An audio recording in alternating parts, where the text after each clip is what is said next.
గత ప్రభుత్వంలో మైకు కనబడితే చాలు బూతులతో రెచ్చిపోయి విర్రవీగినటువంటి కొడాలని మరి ప్రభుత్వం మారగానే అజ్ఞాతంలోకి వెళ్ళి నిన్నగా మొన్న వంశీని పరామర్శించడానికి జగన్మోహన్ రెడ్డి విజయవాడ జైలు వద్దకు వస్తే అక్కడ ప్రత్యక్షమయ్యాడు. ఈ సందర్భంగా ఒక విలేకరి కొడాలని దగ్గరికి వెళ్ళి, ఏంటండి మీరు గతంలో బాగా యాక్టివ్గా ఉండేవాళ్ళు, అసలు ఈ మధ్య అసలు కనిపించడం లేదు, ప్రభుత్వం పెట్టే కేసులకు భయపడతా ఉన్నారా అని అడిగితే దానికి స్పందిస్తూ కొడాలని, గతంలో మేము ప్రభుత్వంలో ఉన్నాం, ఇప్పుడు మా ఉద్యోగాలు ఓడగొట్టారు, మేమేం చేస్తాం అని మాట్లాడుతూనే ఆ విలేకరిని ఉద్దేశిస్తూ వ్యంగ్యంగా నీ ఉద్యోగం ఓడగొడితే నువ్వు కూడా మైకట్టుకు తిరుగుతావా అని ఒక వ్యాఖ్య చేయడం జరిగింది. మొదటిగా ఏంటంటే, రాజకీయం అనేది ప్రజాసేవయా, ప్రజాసేవనకు ఉద్యోగంగా భావించే నీలాంటి దౌర్భాగ్యులు ఉన్నంతకాలం రాజకీయ వ్యవస్థ ఇలాగే తగలాడుతుంది. రెండవది ఏంటంటే, ఆ అమ్మాయిని ఉద్యోగంలో తీసేస్తే ఆ అమ్మాయికి పెన్షనో జీతమో రాదు, కానీ నువ్వు నీ ఉద్యోగం ఓడగొట్టిన తర్వాత కూడా ఆంధ్రప్రదేశ్ రాష్ట్ర ప్రజలు కట్టే పన్నుల నుండి నీకు నెల శాసనసభ పెన్షన్ చెల్లిస్తా ఉంది, నువ్వు తెచ్చుకుంటా ఉన్నావు. కాబట్టి కొంచెం ఇంగిత జ్ఞానంతో మాట్లాడని కూడా ఈ సందర్భంగా తెలియజేస్తా ఉన్నాం. అదేవిధంగా గతంలో అధికార మదంతో కొడాలని లోకేష్ గారిని ఉద్దేశించి కూడా అనేక వ్యాఖ్యలు చేశాడు. గతంలో అనేక బీరాలు పలికారు. ఒక బేస్ వాయిస్తో రారా దమ్ముంటే టచ్ చేయి, నన్ను కానీ వంశీని కానీ ద్వారంపూడిని కానీ అంబటి రాంబాబుని కానీ టచ్ చేసి చూడు అని అనేక బీరాలు పలికినటువంటి కొడాలని ఇప్పుడు ఈరోజు మేము అధికారంలోకి వచ్చిన తర్వాత మీ బ్యాచ్లో ఒక్కొక్కళ్ళుగా మీరు చేసినటువంటి అక్రమాలని వెలుగులోకి తీసుకొచ్చి చట్ట ప్రకారం కేసులు పెడతా ఉంటే ఎందుకు భయపడతా ఉన్నారు, ఎందుకు దాక్కుంటా ఉన్నారు? గతంలో ఉన్న గంభీర స్వరం ఏమైపోయింది, మీ వాయిస్లో బేస్ ఏమైంది, ఇవన్నీ ప్రజలు గమనిస్తూ ఉన్నారు. గతంలో మేము అధికారంలో లేనప్పుడు ఆనాడు లోకేష్ గారు మాట్లాడారు, అధికారంలోకి వచ్చిన తర్వాత పని చేస్తా ఉన్నారు. మీరు అధికారంలో ఉన్నప్పుడు పని చేయకుండా మాట్లాడారు, ఈరోజు ప్రతిపక్షంలో దాక్కుని తిరుగుతా ఉన్నారు. కాబట్టి మీకు అసలు ప్రతిపక్ష హోదా ఇవ్వకూడదు అని ప్రజలు తీసుకున్న నిర్ణయం సరైనది అని ఈ వ్యాఖ్యల ద్వారా ఇప్పుడు ప్రజలకు అర్థమవుతా ఉంది. అదేవిధంగా కొడాలని గమనించినట్టయితే గతంలో ఇన్ని బీరాలు పలికినటువంటి మీరు ఈరోజు దాక్కుంటా ఉన్నారంటే కృష్ణా జిల్లా చరిత్రలో మీలాంటి పిరికి రాజకీయ నాయకుల్ని ఈ జిల్లా చరిత్రలో ఏనాడు కూడా చూసిన పాపాన పోలేదు అని కూడా తెలియజేస్తా ఉన్నా.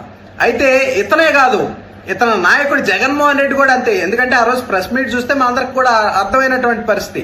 ఏం మాట్లాడుతా ఉన్నావా, ఒక దళిత యువకుడు సత్యవర్ధన్ అనే యువకుడిని కిడ్నాప్ చేసి బెదిరిస్తే మరి అసలు ఈ ఉదంతం మాట్లాడకుండా మిగతా అన్ని విషయాలు మాట్లాడుతా ఉన్నాం.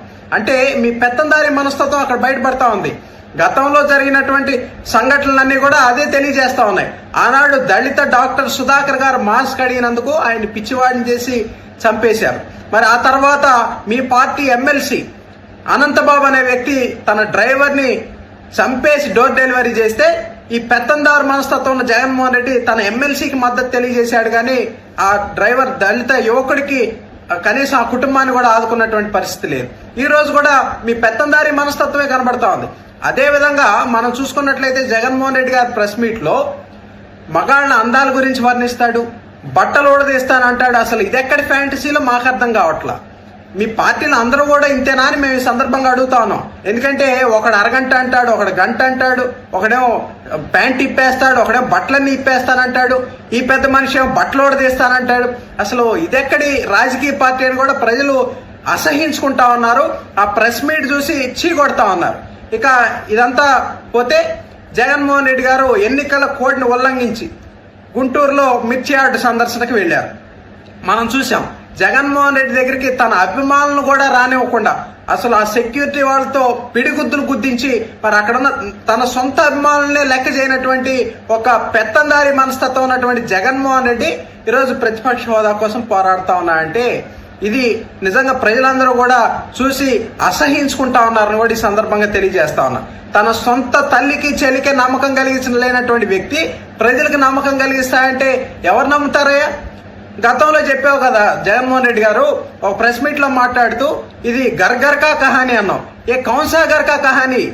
ఇది చంద్రబాబు నాయుడు ఇంట్లో లేదు, ఇది ఎన్టీ రామారావు ఇంట్లో ఈ కహానీ లేదు, ఇది చిరంజీవి ఇంట్లో ఈ కహానీ లేదు, మోడీ గారి ఇంట్లో ఈ కహానీ లేదు. అంటే నీ ఇంట్లో మాత్రమే ఇటువంటి ఆస్తుల గొడవలు ఉన్నాయా?